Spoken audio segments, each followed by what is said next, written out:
Okay students, let's discuss.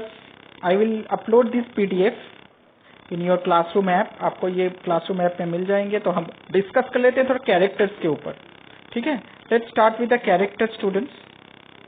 पहले आप लोग इस PDF को अपलोड करोगे. अपलोड करने के बाद जो मैं पढ़ा रहा हूँ उसको आप सुनोगे. ठीक है, अगर आप इस PDF को डाउनलोड नहीं करोगे तो शायद जब आप इस वीडियो को चलाओगे, ऑन करोगे, तो शायद आपको ये सुनाई क्लियर दिखाई ना दे. तो इसीलिए पहले PDF को डाउनलोड कर देना. डाउनलोड करने के बाद उसको देखते हुए जो मैं पढ़ा रहा हूँ उसको सुनना. ठीक है. So the today just I will not explain the summary tomorrow I will explain. Just take a view on the characters. Okay, the first character is the narrator. Okay, the narrator was a 37 years old businessman, Gordon Cook, जिसका नाम Gordon cook है. His family and crewmen in a war with water and waves for survival. तो ये narrator का एक brief introduction है. 37 years उम्र उनका था. वो उनका प्रोफेशन क्या था? कोई कैप्टन नहीं थे. वो एक ओल्ड बिजनेसमैन थे जिन्होंने कैप्टन के लिए उन्होंने पढ़ाई किया था. 16 इयर्स तक, जो मैंने बताया था आपको पिछले वीडियो में, ट्रेनिंग लिया था उन्होंने. तो उन्होंने कैप्टनशिप के ऊपर बहुत सारे रिसर्चेस किए. Captain of the ship, I am talking about the captain of the ship. जहाज के जो कैप्टन होते हैं उनके बारे में उन्होंने पढ़ाई की और उन्होंने इंफॉर्मेशन कलेक्ट किया. The narrator was a 37 years old businessman Gordon Cook. उसके बाद बोला जा रहा है गॉर्डन कुक, उनकी जो फैमिली है, and crewman you know, crew are the members of the ship. ठीक है, जैसे एरोप्लेन में जो होता है, अगर आप प्लेन में सफर कर रहे हो तो उसमें क्रू कौन होते हैं? एयर होस्टेस होते हैं, को पायलट्स होते हैं, पायलट्स होते हैं, ये सब होते हैं क्रू मेंबर्स. वैसे ही शिप के भी जो मेंबर्स होते हैं जो हेल्प करते हैं शिप को जर्नी के तरफ आगे ले जाने के लिए, स्टीयरिंग करने के लिए, ड्राइव करने के लिए, तो उनको क्रू मेंबर्स कहा जाता है. ठीक है, तो his family and crewman in a war with water. तो उनको एक तरीके का वॉर करना पड़ा था, युद्ध करना पड़ा था पानी के साथ, water and waves. Okay, for survival. In July 1976 the narrator along with his family set sail from Plymouth, England to duplicate the round the world voyage made 200 years earlier by Captain James Cook. तो जुलाई 1976 में जो narrator थे वो अपने family के साथ they have started their journey from Plymouth. Okay, Plymouth is a place of England. To duplicate means to follow the round the world voyage made 200 years earlier by captain James cook.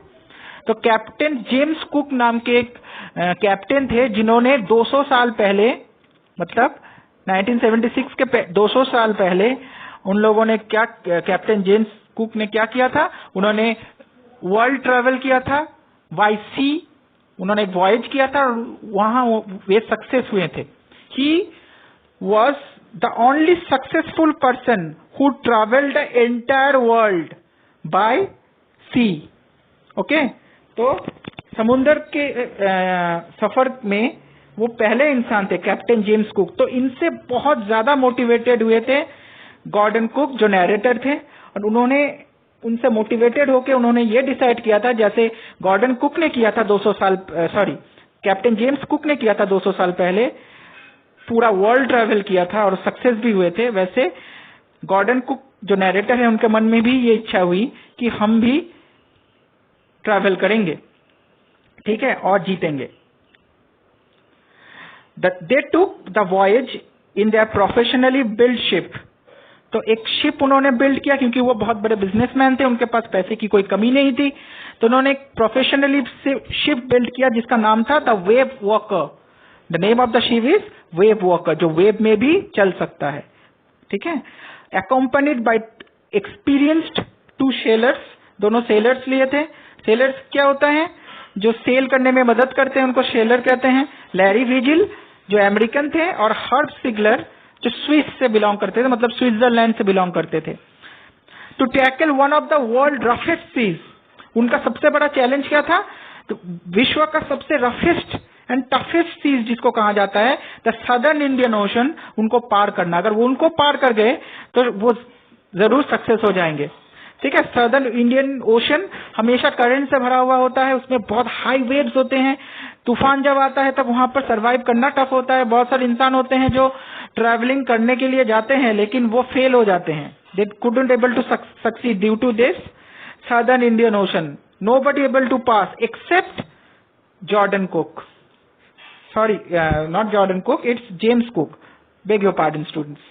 So except James Cook, nobody has yet passed Southern Indian Ocean. Okay, तो writer ने इसको एक challenge के हिसाब से लिया कि मुझे भी करना है, अगर जेम्स कुक कर सकते तो हम भी कर सकते हैं।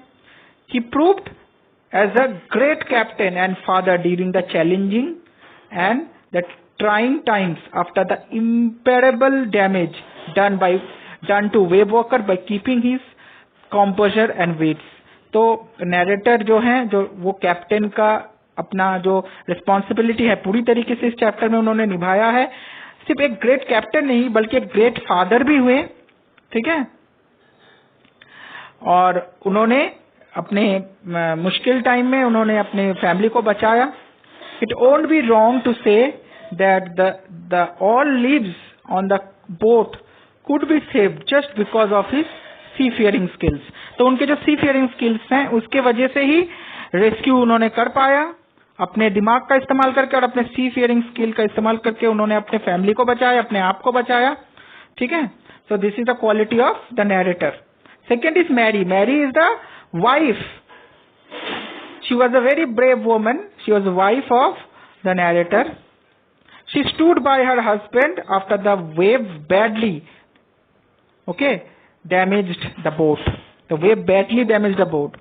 तो जो वेव था, बहुत तूफान के बारे में आप पढ़ेंगे जिसमें जो शिप था वेव वॉकर वो डैमेज हो चुका था, फिर भी वो उन्होंने अपने पति का साथ दिया, उनका हिम्मत बढ़ाया।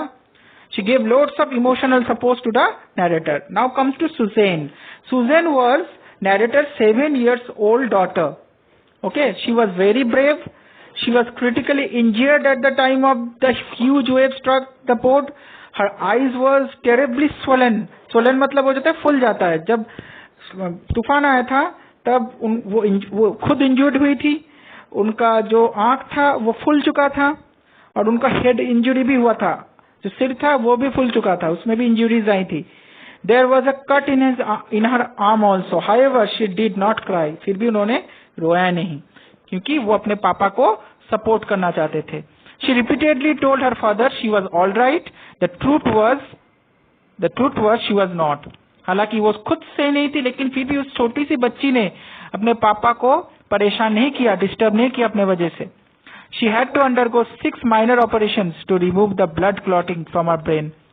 तो जब वो सरवाइव कर गई उसके बाद उन्हें 6 ऑपरेशन करना पड़ा, अपने दिमाग में उनका जो ब्लड क्लॉट हो गया था उसको सही करने के लिए, ट्रीटमेंट करने के लिए उनको करना पड़ा। फिर भी उन्होंने अपने फादर को उस समय, अपने पिताजी को कभी उन्होंने ऐसा नहीं कहा कि उनको बहुत तकलीफ हो रही है। उन्होंने हमेशा सारे पेन्स, दुख जो दर्द हुए थे वो सब कुछ उन्होंने सहा और हमेशा अपने पापा के साथ खड़े रहे।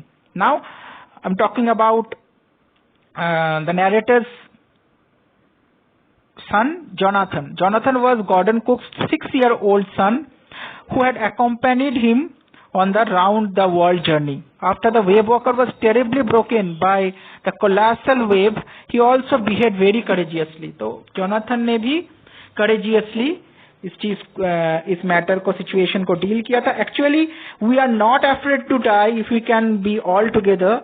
ये जो टाइटल है, this is a speech of Jonathan. Jonathan ने बताया था कि पापा अगर हम एक साथ हैं तो हमें किसी बात की डर नहीं, अगर मौत भी आ जाती है तो वो हम एक्सेप्ट कर लेंगे, इसमें हमें कोई डर नहीं लगता। Because we all fear of death, हम सब डरते हैं मौत से।